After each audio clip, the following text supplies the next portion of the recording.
Whitlow. Brandon Spivey. We are the Markout Movie Podcasters. And on today's episode, we are looking at 2003 horror film. This is an interesting episode for us because this is a combination of two different shows we have. We have Does It Hold Up? And we also have Second Chance Cinemas. So this is amalgamation of both of them in this episode. Because for me, this is a second chance viewing, and for Brandon, this is Does It Hold Up? So we're doing Darkness Falls from 2003. The movie synopsis is as follows. A vengeful spirit has taken the form of the Tooth Fairy to exact vengeance on a town that's lynched her 150 years earlier. Her only opposition is the only child, now grown up, who has survived her before. This movie came out in 2003, and it was directed by Jonathan Lebserman, and we don't care who wrote it. We're going to go ahead and go into, well, no offense to those that wrote it, but we're going to go into the stars. Shannon Clay is Kyle. Emma Caulfield Ford is Caitlin. Y'all might know her from Buffy and also Angel. I think she is also an Angel. Brandon, you can correct me if I'm wrong.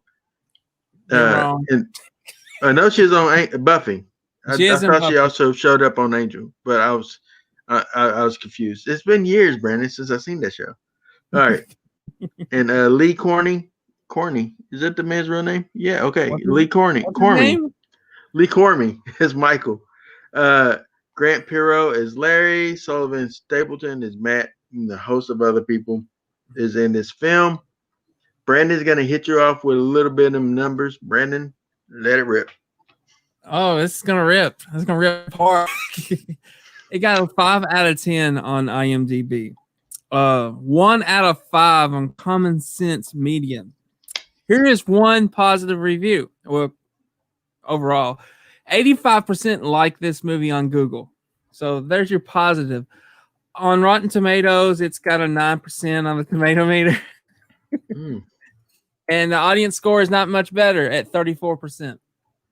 So there's your numbers. Yeah, how we doing over there, Aaron? That's some numbers for you. Man, yeah, that's a number. All right, so Darkness Falls. All right, I'm sorry. Give me guys a second.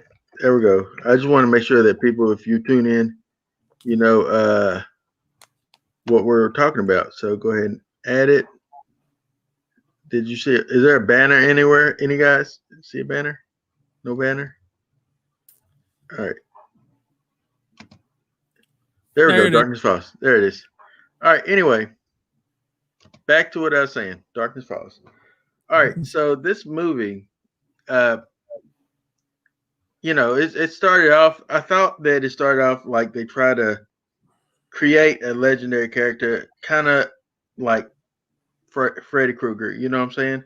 That was done wrong by the townsfolk, and she seeks vengeance on everyone. She was like a very nice lady, but she something happened to her in an accident, and then she became the local witch, and they essentially treated her as such, and so she became that which they treated her, and she decides to kill them all. You know, anybody that once a kid loses their final baby tooth, she kills them.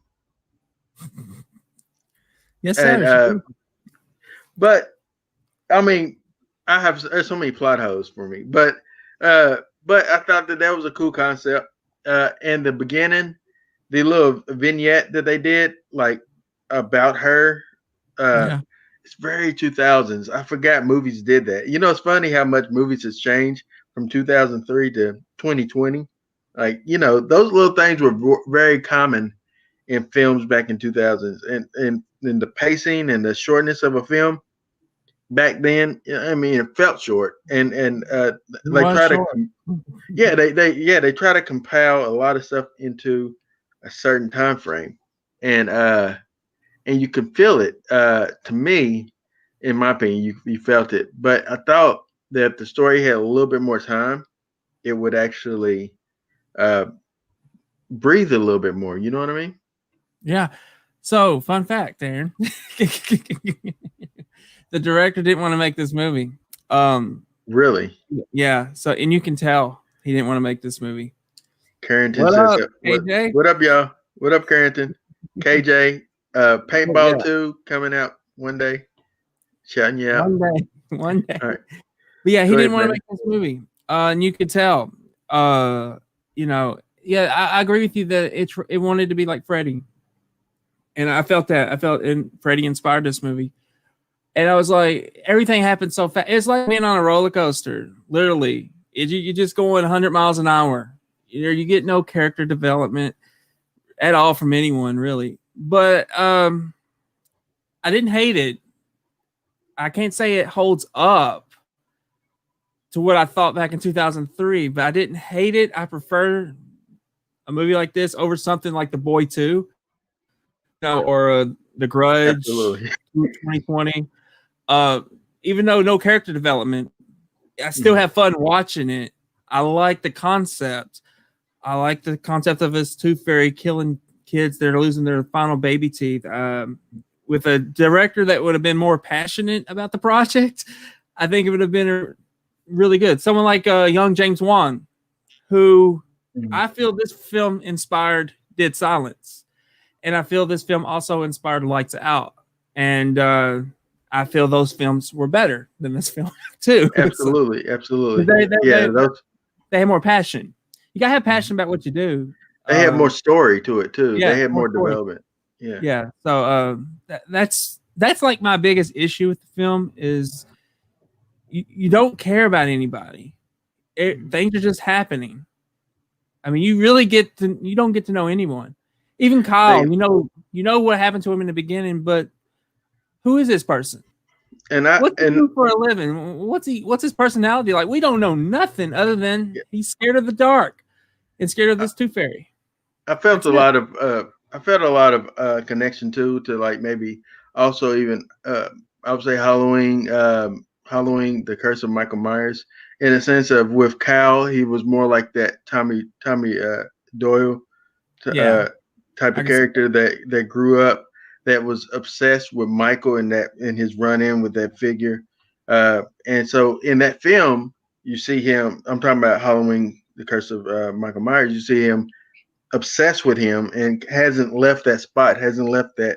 And so this guy, when you meet him as an adult, he has totally been infatuated with that time frame, meeting that character, meeting that person, and it has controlled his life. And I can understand that with the PTSD of what he went through. But I also felt the disconnect from the past to his present. I felt like at the beginning when they show him as a kid and stuff, I didn't realize until the second time of watching it that was also him. I didn't catch it. Like when I first saw it, I thought that was just a totally different. I didn't put it together, I guess. But I still felt that little disconnect between them, like of the time frame. And this kid is losing his final baby tooth, and he's like, it looks like a grown dude, man. Losing his teeth. At least 15, maybe. Yeah. And he's like in the mirror and he's like really going to town on, like, it's a weird scene, man. And it's an unsettling scene to watch. But and the sound, I give him props on the sound. It sounded bad. It sounded like, made me kind of like, ugh. But I just think that there's still that disconnect. Like you said, you don't really care about any of the characters. You don't care about Kyle, you don't care about that, I guess Emma. Is that her name in this? Her name's Kat. Caitlin. Caitlin. Kat. Yeah. Yeah, they go. But yeah, Kat for short. Yeah. I mean, you don't care, and you don't really get to know the other characters to care, because like the Larry character, he's done in about 10 minutes. Spoilers. He dies in 10 minutes. hey man, if y'all ain't seen this movie and it's been out since 2003, yeah, all bets are off. But one thing I do like about him that you do know he's a lawyer. He's a defense attorney. You know that much about him. I will say this, that I also totally made the connection the second time watching this, that Larry guy is a Larry kid from the very beginning. I didn't put it together when I first saw this film, but watching this now, I'm like, oh, that's blatantly that guy. Like it's like totally that same kid, just grown up. Yeah. But you felt like that they wanted to make it almost like a losers club type of thing before, it's just after the television version of it. So they wanted to kind of the kids come back type of and fighting the fear. But the Tooth Fairy, for one, they missed the opportunities for just not calling this movie just the Tooth Fairy. It was Darkness Falls. originally it was originally going to be called Tooth Fairy. Yeah, I know you have some fun facts. I'm sorry. Was that one of them? That was one of them, man. It went through 4 different titles before they settled on Darkness Falls. Please share it. Please share those titles. Please share the titles. All right. The Tooth Fairy, Don't Peek, Fear of the Dark, The Tooth Fairy, The Ghost of Matilda Ditson, and The Tooth Fairy, Every Legend Has Its Dark Side. And then they went with Darkness Falls. Also, this is something that bothered me about the movie. All right, so she is after like every kid that loses their tooth, and they make mention that that there is people that has lost their teeth, well, that has been missing and stuff. Because he was saying to that one guy, that one officer dude, he's like, "Have you had any people that like how many parents have died and kids were involved, or da da da da stuff like that?" So there was somebody that made that connection. But I'm thinking, from the time that this chick lived, like 100-something years ago, to now or then, there should be there should like be no adults left. Like there should be like literally nobody left alive, because now that the dude come back in town, now all bets are off and she really goes gun ho. It's like she's been docile or dormant this whole time, and now she's starting to really show up. I didn't like that. I didn't like that. Also, it gave me vibes of like the mythology of like Blair Witch. They were kind of wanting that kind of witch figure, and I like the witch aspect to it. I think Stan Winston, is a great makeup artist and all that. This film was supposed to be something different. Doug Jones was supposed to play the Tooth Fairy originally, and let me think of his name. In the FX creator Steve Wong, his original Tooth Fairy version was an Angel of Death, but since the script changed, they went a different direction with it. I would have loved to see Doug Jones as the Tooth Fairy, because it's Doug Jones. Mm-hmm. For people that don't know, he was the Bye Bye Man. He was in I hated that movie. I know you did, but I thought he was great as the Bye Bye Man. Don't say it, don't think it. Don't watch it. It's the greatest tagline I've ever heard. Don't say it, don't think it. And he also was in what was that movie? Hellboy 1 and 2. Was he Abe? Yeah, I think so. All right, yeah. I'm not very familiar with the characters' names. The Fishman. Yeah. Abe. Him. Yeah. Okay. So. Yeah, I mean, yeah, I liked him in that. But yeah, I just felt like one thing I did like about this movie is the makeup effects for the witch, for the Tooth Fairy. I thought that her makeup looked really good. And I don't like I understand the reason for the mask. They mentioned it in the epilogue, I guess, why she wears the mask. But at the end, I think you find out the mask was made out of teeth, the teeth of her victim, or maybe they just hidden inside of her mask. I'm not sure. But yeah, just movie. Like, there's literally throwaway characters. There's literally people in this movie just to really die. like it's like there's like standing on the steps about to jump, because there's all right. So you guys stay in the light. If you hadn't watched this, you guys stay in the light. If you are not in the light, she will get you and she will kill you, or at least throw you or something. You'll die. We assume you're dead. So they're at the steps, and it was darkness between. There's light here, darkness, and light. So then we gotta jump all the stairs and make it. And the three of us, she ain't gonna. She would go after one, and the other two she won't. Guess who she's gonna go after? She's gonna go after the nurse Betty or whoever it was that was on that step that nobody's seen in the movie at all until that point. She's gonna die. So they jump and she dies. Now the one scene, there's only two scenes in the movie that I felt worked as a jump scare. One is when she was in the car, a cat was in the car, and literally a cat jumps on the hood of the car and startles her. There was no like slow build up or anything. It just happened, and I thought it was subtle and good. And then the other was when they was in the car, and Larry says, "Let's stay in the car. We should be safe." And then he dies. I thought that was good. I forgot that happened. But a lot of the stuff I felt was um, orchestrated. Like you could see where things was going to go. Yeah, you could. Um, I didn't have a problem with the jump scares. I normally don't have an issue with them. It's just part of the horror tropes. I mean, it is what it is. But I mean, there was one time I did have a problem with jump scares, and that was this year, and that was for The Grudge 2020. They were just all over the place. But that's the only time I don't really get upset like you do with them. Like you get upset. It depends on if it's done well, then it's a good jump scare. I'm okay with a good jump scare. Halloween, Sam Loomis being startled after he startles the kids, good jump scare. There's some really good ones, but then there's the ones that like the Conjuring universe. Let me say it: the Conjuring universe is terrible with jump scares. That's just like their whole premise and setup. Y'all can come at me, Bloomhouse. But is it Bloomhouse? No, it's not. Oh, well, never mind, Bloomhouse. Y'all good. That's Insidious. That's James Insidious. Wan. James Wan. Come at me, James. Don't come at me, James. Okay, I do like you, but just come on, guy.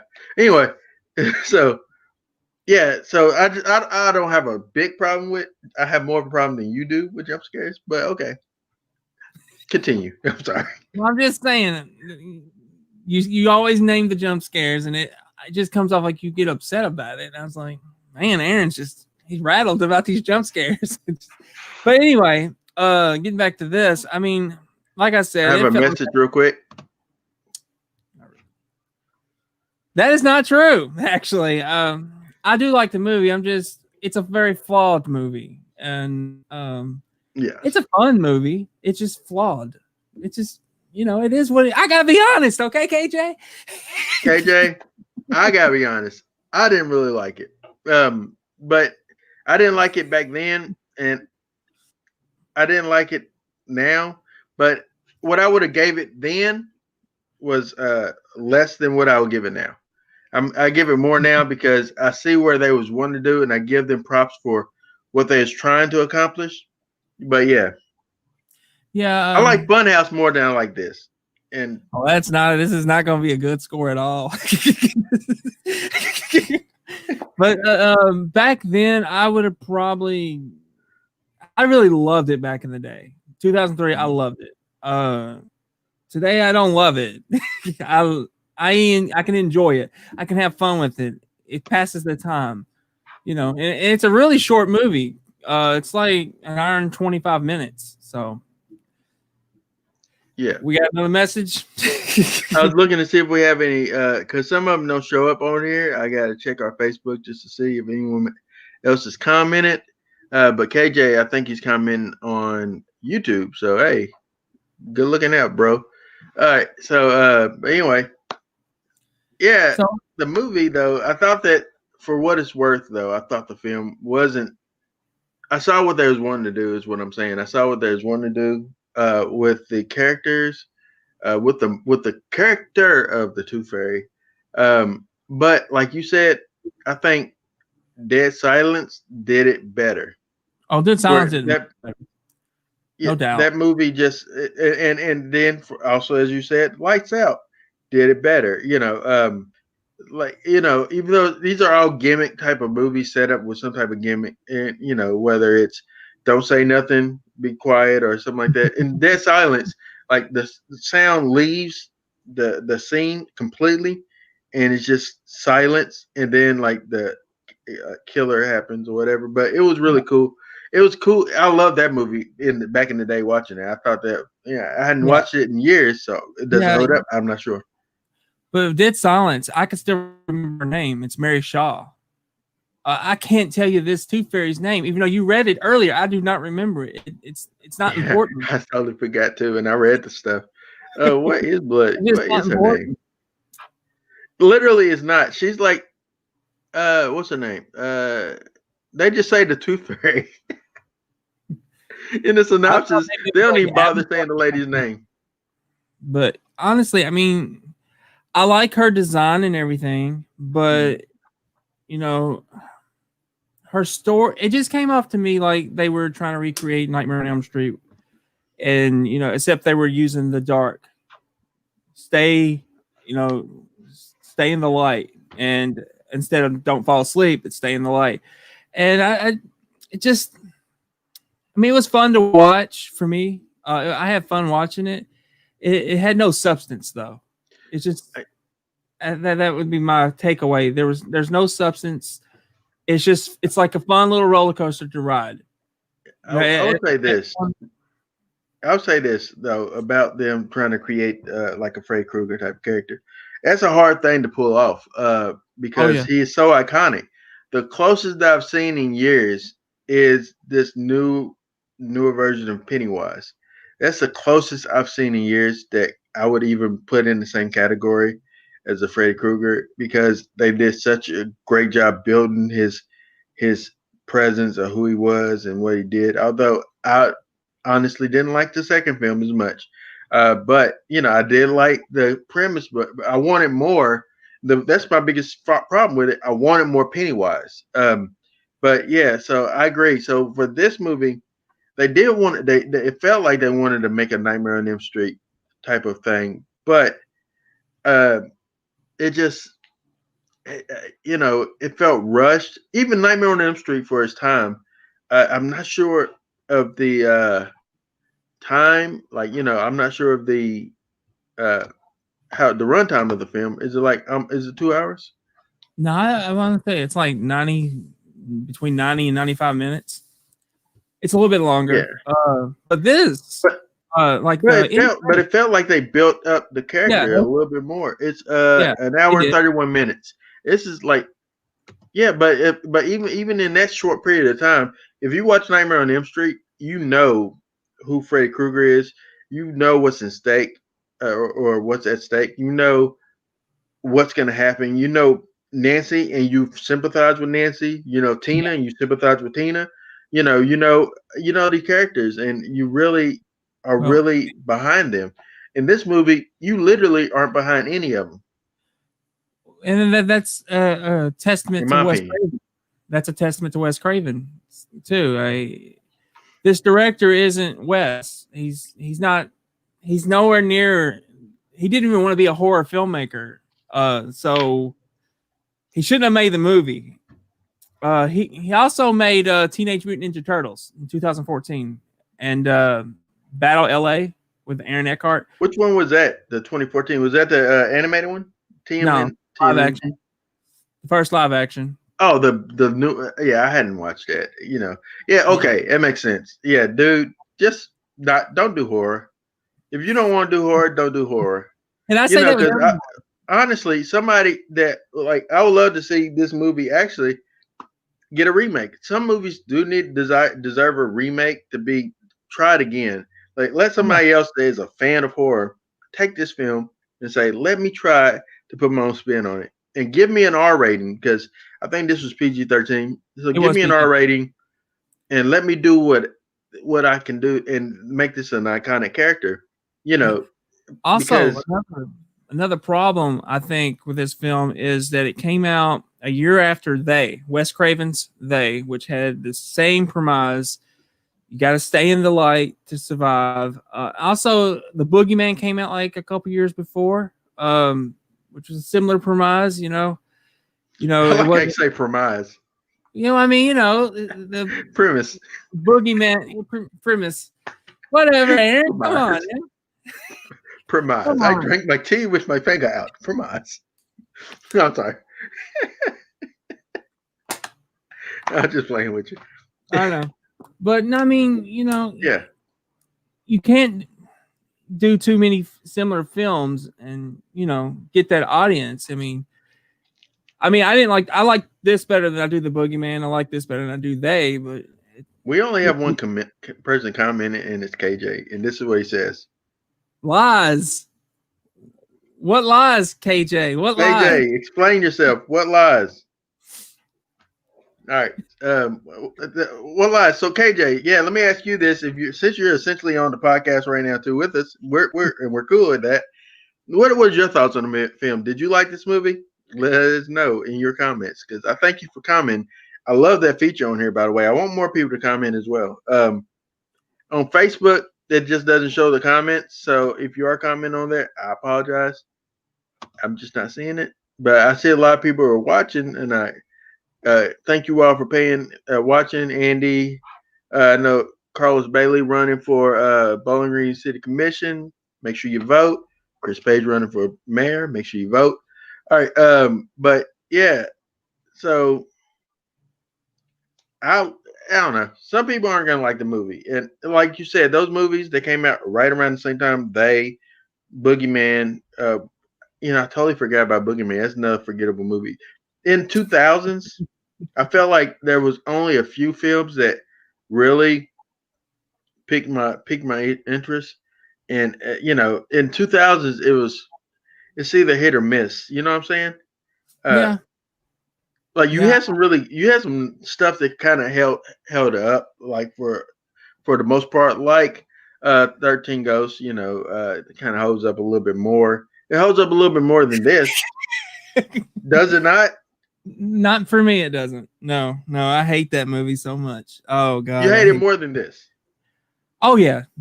Oh wow. See, this is actually gonna get a positive review. This is why you should say lies, KJ, right here for this. Go ahead.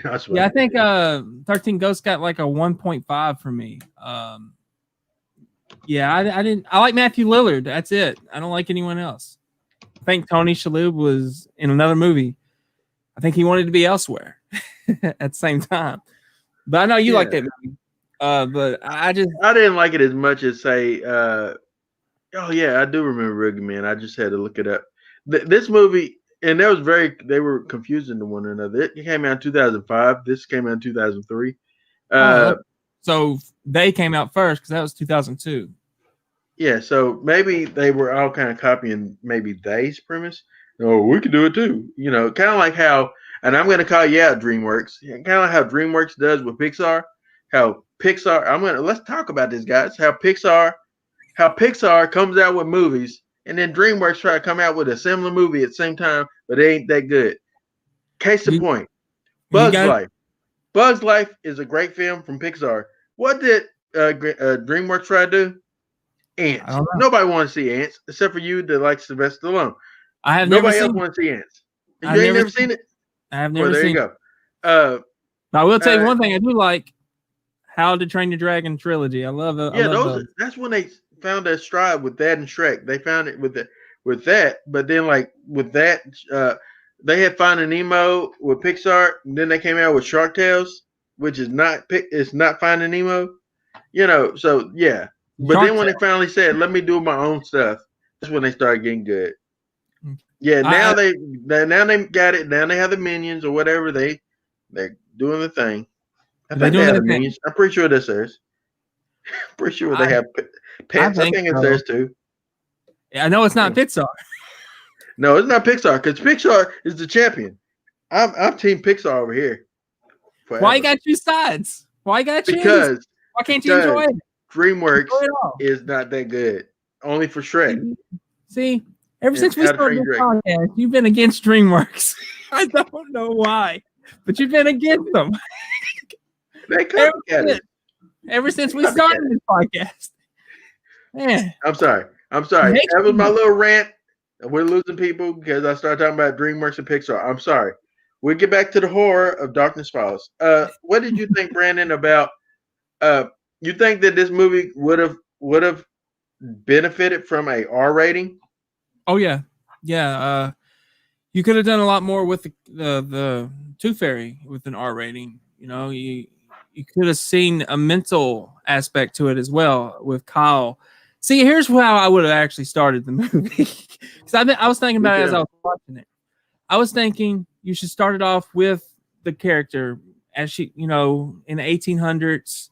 Start it off with her, what she was doing, and you know, pick up later after they supposedly kill her. Then pick it up later with Kyle as a kid, not go as an adult, but show her trying to kill him throughout the whole movie. You know, Yeah, that would have been better. As you said, the Losers Club. That's what they were really trying to do. Well, as kids, let's show that, but they didn't go that route. We got like 5 minutes of them as kids, and the rest is an adults, and it just flies like a roller coaster. You don't get time to breathe.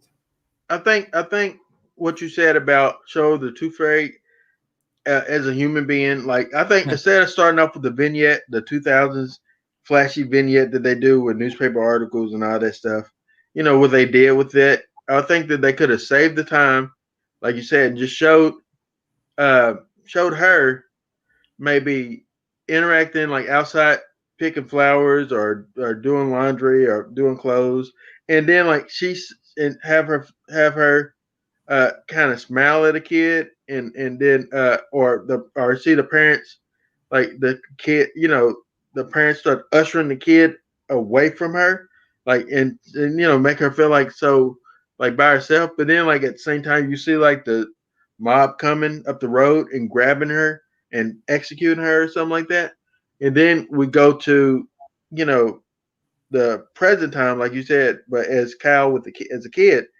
and the movie is there, and we don't have them as adults, because I think that I agree with you. I think that would have been a much better film with them as kids, and but with an R rating. And I think in 2000, from 2000 to 2000 maybe 7 or so, before I say before Saw, right? Because Saw came out what 2008.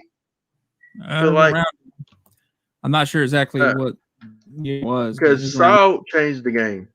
No, Saw came out 2004. Okay, so but this came before that, and there's stuff that came out at the same time as Saw. But when Saw came out, it changed the game, and people was like, "Oh man, we can make rated R horror. We can make," but then people took it and went a different way with it. You know, they went body horror with it. Yeah, so, I'm not really sure why Hollywood thought they couldn't do rated R horror anymore. I think to get kids in, they thought, okay, maybe if we get more kids, more teenagers to come to see the movie, it would be popular. And they still have that type of mindset today, because was The Grudge PG-13 or what? Yeah, and then what's that stupid movie we hated a few years ago, Black Christmas? That was PG-13 as well. Yeah, that's what I'm saying. Like they do that, and then kids go see it because, hey, it's a horror movie and it's PG-13 and I can see it, you know. But we need, and I'm not saying it for like nudity or anything like that, but I think that we should have more R horror because it's better to tell the story with. Like as far as like can you imagine a PG-13 Nightmare on Elm Street? That wouldn't have worked. You know what I'm saying? I felt like we got one with the remake. Which one? The remake. Yeah, absolutely. Yeah. It felt like a PG-13 instead of R. From my recent memory, I haven't watched that movie in a few years, but it felt more PG-13 than anything else they did. But I think Brady's last movie was him and Jason. There hasn't been one after that. I just wiped the last Friday 13th Nightmare on Elm Street from my memory. I'm okay with even saying Friday 13th, the one that came out, the remake. I give them props because they tried to take it a different way. I give them props. So there has been another Friday 13th movie, but Nightmare on Elm Street, no. I'm gonna say Freddy vs. Jason was the last one, in my opinion. Yeah, I mean, you have to we could review that at some point, the remake, and tell how wrong it went and why it went wrong, but in my opinion, they cast Kellen Lutz and the Cassidy girl, who basically, I think she was playing Tina. Basically, they should have been your two leads instead of he was just a cameo. He was the victim. He was done.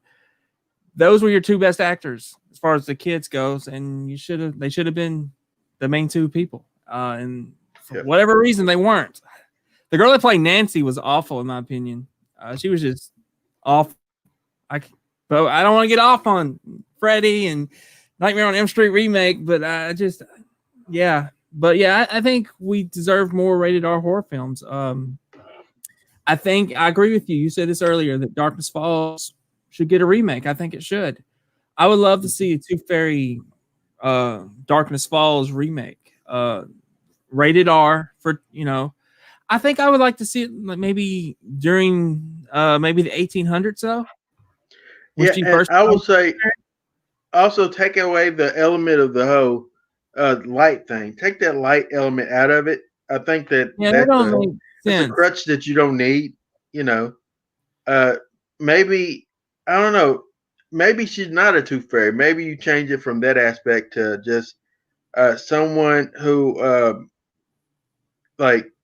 was benevolent to children and but was accused of being done wrong to the kids or whatever.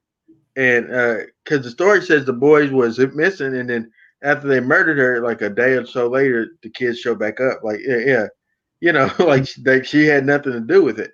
So like that aspect of like her seeking justice, but you can't. You got to you got to be careful and not make it Nightmare on Elm Street as easily can become Nightmare on Elm Street, because Freddy was about getting revenge on the children of the people who wronged him originally.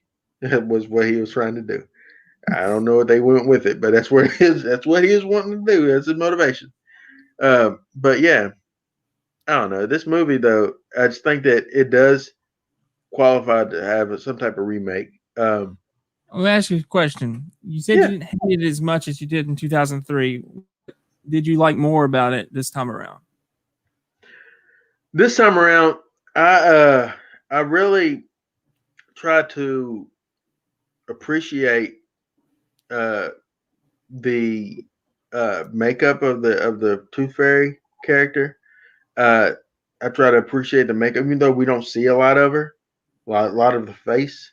I try to appreciate the cleanness of most of the effects. For its time. Like I thought that it could have looked jarring, like The Haunting. I think the stuff in The Haunting looks jarring. I'm gonna always say that, but I think that it looks pretty clean though for its time. Like I thought that when you can see even when she's above the bathroom waiting on the boy, the wavering of the her gown. I thought that was really cool. I just wish that we would have seen more of her. And I don't know, I like that aspect of it. I liked her. I didn't really care for the characters. I marked out when I saw a chick from Buffy in it. I was like, hey, look at this. What's her name? The demon. I had no idea that was Anya from Buffy. Yeah, Anya, that was her name. Yeah. I recognized her face. I just couldn't remember. I hadn't seen Buffy in so long. I did not recognize her, but to be honest with you, for those that's loving Buffy, I love Buffy. But to be honest with you, once I got a hold of Angel, I started watching more Angel than I did Buffy. And I'm just gonna be real with you. I found it more entertaining. Angel where it was. It is. You couldn't go wrong with Angel, man. And then Spike shows up on Angel, and it's a different ball game. Man, yeah, Angel was my stuff. Yeah, you're saying. For me, I didn't realize how fast paced it was back in 2003. So that it's not that it was hard to keep up with. It was just like, okay, slow down a bit. Come on, slow down. Breathe a bit. Yeah, it's like you're going way too fast. It's not a roller coaster here. Come on. But I will say one thing I really did still enjoy is the police, the precinct scene when she's attacking all the cops. For whatever reason, it still reminds me of the Terminator when he comes in killing all the officers. It's so fast paced, and he's a machine, and he's killing them all. I like that aspect. I won't say I love the aspect of. I like that the light hurts her. It don't make sense to me at all, but I dig that. But it don't make sense. I don't understand why the light hurts her. She's a tooth fairy. Yeah, it really doesn't make sense. But I was like, okay, I like that. I like it. When I say I like it better than they. I don't remember much about that movie, but I know they had to stay in the light. But as we said earlier, it didn't do it. The lead character as well as Dead Silence did with Mary Shaw, and Lights Out did the aspect of being in the light a lot better, and the characters were a lot smarter in that movie. But I like the police precinct scene. But yeah, again, my problem is it's no character development with anyone. They're just there, and some are just there to be killed. I like that one dude in the bar that's kind of picking on Kyle. I don't know his name. I don't think they ever said what his name was. He's like, I'm the asshole, and I'm going to beat you up. And, he dies. It was literally his job was just to be there to die. Like he served no other purpose whatsoever but to be there to push the plot forward in the sense of getting Kyle from the bar, outside of the bar, into the woods. And then once they're in the woods, dude gets killed. But clearly, like they could tell. I mean, how could you not tell that Cal didn't kill this guy? Clearly, you look at the dude's face; it looks like an animal got a hold to him. The scars on his face. But these are just dumb small town cops, I guess. That's what I can. That's the only thing I can think of. But I don't know. Yeah, these people are. Also, I love that it takes place in Maine. It seems like everything that goes wrong happens in Maine. It needs to. So I thought maybe this was like a Stephen King short or something. It wasn't, but I thought maybe it was, since it's happening in Maine. It just seems like the perfect place for a horror film is to take place in Maine. Thank you, Stephen King, for that. Well, man, I don't know. I'm gonna. Huh? You have anything else to add? No. You have any more fun facts before we go into the marks? Let's see. I guess this is a fun fact. The closing credits runs for 11 minutes. This is because without the extra time, the movie would have been considered too short to release theatrically. Here's an interesting one though. The sound of her name's Matilda. The sound of Matilda Ditson's wailing throughout the film is really the sound of an elderly woman's groaning in bed. The sound was both sped up in parts where Matilda screams and slowed down in the places where she gurgles and breathes heavily. That's terrible. Why did they do that to the old lady? I don't know. This movie was based off of McFarlane's Toys figures in 2002. Yeah, that's so. I didn't know that either. This is kind of. I did like McFarlane's toy figures back then. Though. So it was based off that. For those that don't know, McFarlane's Toys back then was like the precursor to like NECA figures. Like they look really well. Actually, I don't have it in front of me. I have Leatherface from the movie lines that they did back then. I had at one point Leatherface. I had Candyman. I had Norman Bates, and I had Michael. I also had a big, huge Michael, but I don't know what happened to any of these things, except for Leatherface. He's the only thing that survived my multiple moves from one apartment to the other to this home. But yeah. You ready to go ahead and give them our markouts? Yeah, I'll let you go first since I know it's going to be low. All right. I'm going to give this movie Alrighty, I'm gonna give it 2 markouts out of 5. I give it 2. I would have gave it 1, but I give it 2 because I did appreciate what they're trying to do with the Tooth Fairy character and the way that she looked. You know, the final reveal of her. But I wish that there was more of her. And but I just give it a 2. You know. Gives it a 2. All right. I'm giving it a 3 because I still feel it's fun to watch. It's just it has no character development. It's very fast paced, but I do love the Tooth Fairy character in this movie. I enjoy her. I mean, she's fun to watch. I mean, she's fun. You know, you shouldn't say it's fun to watch someone get slaughtered, but for a horror film, for a slasher film, whatever, it's just fun to see her do her thing. And I just wish they would have took more time developing the characters. I think there was a good story here. It's just I don't know if it was the studio's decision or if it was the filmmaker's decision, but they just sped through everything, you know, and you really shouldn't do that. And you should really hire someone that is passionate about the project, which he was not. I agree. But I can still watch this and have fun with it, so that's why I still give it a 3. All right, well, that's good. All right, so but it doesn't hold up. It doesn't hold up, and it doesn't get, for me, a second chance viewing. It was a dud. It was not, you know. I've been watching Marvel stuff, and I took time out of Marvel to watch this. And as I was watching, I was thinking, I can't wait to get back to my Marvel stuff. There you go. If it tells you anything, that's how bad I thought the movie was. All right, next week, Brandon, you want to let them know what we got going on next week? We are going to be still going to be a horror. Well, it's not really horror. Still going to be a Halloween themed movie. We're going to be watching a Netflix original movie. As Aaron just, he couldn't even wait. He couldn't wait.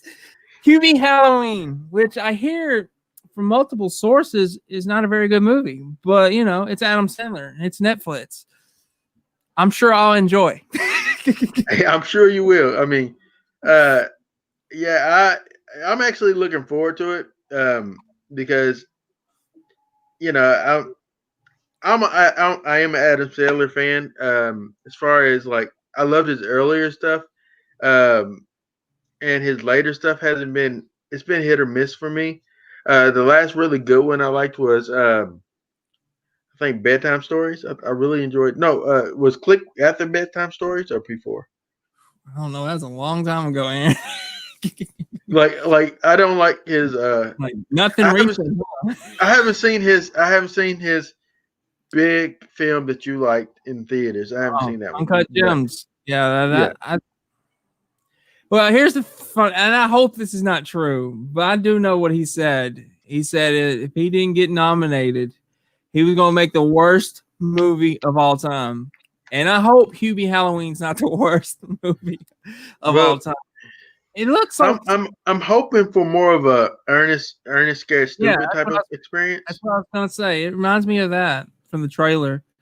Mm-hmm. So I mean, it's going to be stupid. But you should know that going into an Adam Sandler movie. I mean, his comedy is stupid. You know, he still has sophomore humor, but sometimes it works. But yeah, so next week we'll be watching Hubie Halloween. I think it's how you say it, Hubie. Halloween. Hubie Halloween, and then the week after that, I didn't create a banner for it. I believe, is that Train to Busan? Yeah. All right. Train to Busan, which is a good movie. But Brandon, I'm excited for him to watch it for the first time. But yeah. So that's what we got going on next week. Any house cleaning stuff, Brandon, you need to talk about before we end the podcast? Oh, yes, this weekend. Me and Beth are gonna be reviewing 2 fan films. that I didn't even know dropped. Well, I knew one of them's been dropped for 2 years, but I didn't know the other one dropped recently. We're gonna review Never Hike Alone and Never Hike in the Snow, 2 Friday the 13th fan films, big fan films at that. So we're both excited. She wanted to review something, and I had no idea what to review. Then I thought, well, these 2 fan films. Is it gonna be? Is it gonna be on Anchor? Is it gonna be actually? What are you gonna do with it? On Anchor. Okay. She doesn't really want to do YouTube. Okay. Well, hey, can't wait to hear it. Also, Brandon has on Anchor. We tried to do the review last week of Funhouse. Listen, it is what it is. What's the service that we hate now? Zoom. Yeah, it froze right when you said Zoom. It's like when you say the name, it immediately freezes. But so Zoom.